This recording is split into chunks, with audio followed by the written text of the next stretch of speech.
কলতলা থেকে রাতের এঁটো বাসনপত্রগুলো ছাই দিয়ে মেজে পরিষ্কার করে ফেলে সরজু। শাশুড়ি বিনাবালা রসুই ঘর থেকে হাঁক ছাড়ে, বলি, ও মেজ বউ, কখানা বাসন মাজতে এবেলা পার করলে চলবে? বাজার এসে উঠানে ঢেলে দিল বলে কুটনো কোটা বাটনা বাটা সবই পড়ে রয়েছে যে, তা এসব করবে কখন শুনি? বিনাবালা নামখানি যতটুকু মিষ্টি, ব্যবহার বোধ করি অতটা মিষ্টি নয়। সরোজের বড় যা আলাদা হয়েছে গত বছর। শাশুড়ির এসব হাঁক ডাক তার সহ্য হচ্ছিল না। স্বামীর কর্মস্থলে সে বাসা করেছে, তবে এই বাসা করা নিয়েও অশান্তি কম হয়নি একেবারে। বিনাবালা এত সহজে ছেড়ে দেওয়ার লোক নয়। বাড়ির বউ গঞ্জে বাসা করে থাকবে তার আয়ত্ত ছাড়িয়ে এ নিয়ে কথা কম হয়নি ঘরে। সরোজের যা শ্রীরাধা গায়ে মাখেনি। অবশ্য তার বড় জোর আছে, স্বামীর রোজগার ভালো। এখানেই তো সরোজ চুপ করে যায়। দুটো ছেলে নিয়ে বেকার স্বামী সহ শ্বশুরের ঘাড়ে বসে আছে। হোক যতই ওদের ছেলে, চারটা মুখ তো কম নয়। শ্যামল কিছু করতে চায় না, বড়ই আলসে। পরিশ্রমের কাজ তার পছন্দ নয়। তবে এই যে শ্যামল কোনো কাজ করতে চায় না, তাতে বিনাবালার কোনো সমস্যা নেই। নিজের সন্তান আর নাতিদের পাতে খাবার দিতে তার খুব একটা কষ্ট হয় না। সব কষ্ট এই পরের বাড়ির মেয়ে বিনা বেতনের গতরে খাটা ঝি সরজুর বেলায়। না, না খাইয়ে রাখে না, সে তো পুষ্যি মেনি আর ভুলুকেও খেতে দেওয়া হয়। সরজুর বেলায় কেবল কোনোদিন মাছ থাকে না, আর কোনোদিন কেবল ঝোল ভাত, তো কোনোদিন এক হাতা ভাতে টান পড়ে। সরজু মুখ ফুটে কিছু বলেও না কখনো। কোন মুখেই বা বলবে? তার স্বামীর রোজগার নেই। এক এক করে চারটে মুখ তো কম নয় বাপু, বুঝে শুনে খরচ করতে হবে তো। আর মেয়ে মানুষের এত নোলা ভালো নয়, ঘরের বউয়ের তো নয়। দুটো খেয়ে বেঁচে পড়তে আছে, এই ঢের বেশি। এ বাড়ির উঠানের দুপাশে দুটো ঘর, এক পাশে একটা দোচালা ঘর, আর গেট সোজাসুজি চৌচালা টিনের ঘর। বাইরে থেকে দেখে বোঝার উপায় নেই এ বাড়ির বউয়ের ভাতের পাতে এত টানাটানি চলে। পেট পুরে কবে খেয়েছে মনে করতে পারে না সরজু। সব সময়ই মনটা ছোট হয়ে থাকে। পুজোর প্রসাদ ছাড়া কোনো কিছু সমান ভাগ হয় না কখনো। কলতলা থেকে ধোয়া বাসনকুসন নিয়ে ঘরে রেখে আসে সরজু। ও মেজবউ, বলি, বেলা তো কম হলো নেকো, বাজার সদাই এয়েছে, সে খেয়াল আছে নাকি? দেখো কি কি দিল তোমার সৌর ঠাকুর। সরজুর চোখ যায় উঠানের পানে। দুটো ব্যাগে করে সদাই আসে বাজার থেকে। একটা চটের ব্যাগে থাকে কাঁচা সবজি, অন্য ব্যাগে থাকে মাছ। মাংস এ বাড়িতে কেউ ছোঁয় না, গুরু ঠাকুরের নিষেধ আছে। সরজুর শ্বশুর মহাশয় ছিলেন রেজিস্ট্রার, স্কুলের মাস্টার। রিটায়ার করেছেন বছর 3 আগে। জমি জমা পৈতৃক সূত্রে কম নেই একেবারে। আয় মন্দ নয় সেসব থেকে, কোনো সমস্যাও নেই বাইরে থেকে। যাবতীয় সমস্যা হেঁসেলে পড়ে থাকে সরজুর ভাতের থালায়। শ্বশুর মহাশয় সকালে উঠে ঘি চপচপে গরম ভাতে সেদ্ধ আলু চটকে খেয়ে নিয়ে বের হন। চৌরাস্তায় মিত্তিরের মনোহারী দোকানে বসে দেশের গুরুত্বপূর্ণ বিষয়ে নিজের জ্ঞান জাহির করেন। এক ফাঁকে বাজার থেকে সদাই কিনে ভ্যানে করে পাঠিয়ে দেন বাড়িতে। দুপুর 12:30টায় ফিরে কলে তোলা জলে স্নান সেরে ছেলে আর নাতিদের নিয়ে দুপুরের খাবার সারেন। তাদের খাওয়া হয়ে গেলে পাত পেড়ে বসেন বিনাবালা। তার খাওয়া হয়ে গেলে ভাত জোটে সরজুর কপালে। শ্যামল বিনাবালার মেজ ছেলে। ছোটটি 5 বছর বয়সে নদীতে ডুবে মরেছে। সেই দুঃখ তার এখনো চাঙ্গা। সময়ে অসময়ে সুর করে কাঁদবে বসে ঈশ্বরকে সাপ সাপান্ত করতে থাকে। সরজু বাজারের ব্যাগটা খুলে ফেলে। চটের ব্যাগ থেকে পটল গড়িয়ে উঠানে ছড়িয়ে যায়, আর বের হয় একটা চাল কুমড়ো। এই কুমড়ো বলি দিয়ে সর্ষে বাটায় রাঁধতে হবে।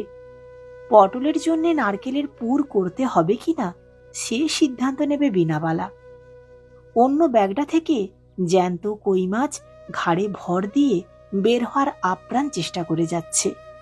তেল কই হবে আজ, নাকি ভাপে দেবে, একদম বিলের তাজা কই, গরম ভাতের পাতে দারুণ স্বাদ। সরজু নিঃশ্বাস ফেলে, তার পাতে জুটবে না হয়তো।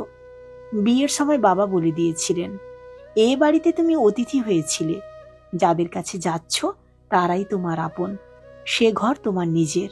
শ্মশান যাত্রার আগে বের হয়েও না মা। আপনজনের ঘরে তার প্রতি বেলায় শুনতে হয় পরের ঘরের মেয়ে। আচ্ছা, তাহলে তার বাড়ি কোনটা? সে কোন বাড়ির গিন্নি হবে? যবে গিন্নি হবে তবে কি সে পেট পুরে খেতে পাবে? সেদিন কবে? বিনাবালা চোখ বুঝলে তবে কি? মনে মনে নিজেকে ধিক্কার দেয় সরজু। পেট পুরে খাবার লোভে সে বিনাবালার মৃত্যু কামনা করছে। ছি ছি। আর বিনাবালার প্রস্থান হলেও সে জায়গা নিতে শ্রীরাধা ঠিক হাজির হয়ে যাবে। গিন্নি হবার লোভ শ্রীরাধা ছাড়বে নাকি? উঠানের এক পাশে একটা ডালিম ফুলের গাছ, টুকটুকে লাল ডালিম ফুল ফুটে আছে। তার ঠিক পাশেই কাঠটগর আর রক্তজবার ঝোপ। বিনাবালা রোজ সকাল সন্ধ্যা জল বাতাসা আর গাছের ফুল দিয়ে গৃহদেবতাকে তুষ্ট রাখে। ও মেজ বউ, কচ্ছপের গতিও তোমার চাইতে ঢের বেশি। যাও যাও, তাড়াতাড়ি মাচা থেকে দুটো নারকেল নিয়ে এসো। তোমার সৌ ঠাকুর নারকেলের পুর ভরা পটল খেতে চেয়েছেন। নারকেল নামিয়ে মাছগুলো কুটে দাও দেখি। ও মা, বাটনাও হয়নি যে। বলি চাল কুমড়ো এনেছে, সে খেয়াল আছে? সর্ষে মৌরি আর পোস্ত বাটতে হবে। সর্ষেতে দুটো কাঁচা ঝাল দিতে ভুলো না যেন। সরজু কোনো উত্তর দেয় না। সকাল থেকে দু পা এক জায়গায় হয়নি। ছেলেরা গিয়েছে স্কুলে, ফিরে এসে নদীতে ডুব দিয়ে আসবে। শ্যামল বিছানায় শুয়ে শুয়ে মোবাইলে গান শুনছে। বিনাবালাও সকালে খেয়ে শুয়েছিলেন। তার নাকি কাহিল লাগছিল। কাহিল লাগে না কেবল সরজুর। সারাদিন খেটে খুঁটে রাতে স্বামীর সাথে তাল মেলাতে না পারলে তখন আরেক বিপদ। পা টিপে না দিলে ঘুম হয় না শ্যামলের। কোনো দিন রাতে ঘুমে কেবল যখন চোখ লেগে আসে তখন মল্লাবাড়ির আজানের আওয়াজ আসে। ঘুম ভেঙে যায় তখনই। বিনাবালা ডেকে তোলে। সকাল হয়, আলো ফুটতে থাকে। রসুই ঘরের পাশের কাঠবাদাম গাছটার পাতার আড়াল থেকে সূর্যি ঠাকুর আলো ছড়াতে থাকেন। আর তখন ঘরের বাইরে সারা রাত ধরে জ্বলা হলদে বাতির আলো ম্লান হতে থাকে। সরজুর মাঝে মাঝে ছেলেবেলার কথা খুব মনে পড়ে। বাড়ি ভর্তি লোকজন, জ্যাঠাই আর কাকাইয়ের পরিবার একসাথেই থাকত। হইচই, খেলা, ঠাম্মার পুজোর ঘরের সামনে দল বেঁধে অপেক্ষা করা। পুজো শেষে একটা তুলসী পাতা আর একটা বাতাসা নম করে খাওয়া। চোখের সামনে ভাসে বড় হাঁড়িতে ভাত বসানো হচ্ছে। ঠাম্মা ভাত নামিয়ে হাঁড়ির গা মুছে দিয়েছেন ন্যাকড়া দিয়ে। তারপর রান্না চড়িয়েছেন ডালের মনোহরা আর কুমড়োর বড়ি দিয়ে রুই মাছ। মুকুন্দ মাস্টার পড়াতে এসেছে। দল বেঁধে জোরে জোরে পড়ছে, একে একে এক, দুই একে দুই। ঝড়ের দিনে মামার দেশে আম কুড়াতে সুখ। বৃহস্পতিবারে লক্ষ্মীর পাঁচালি সোনা, তেলের নাড়ু, মুড়ি, মুড়কি, মোয়া, সন্দেশ।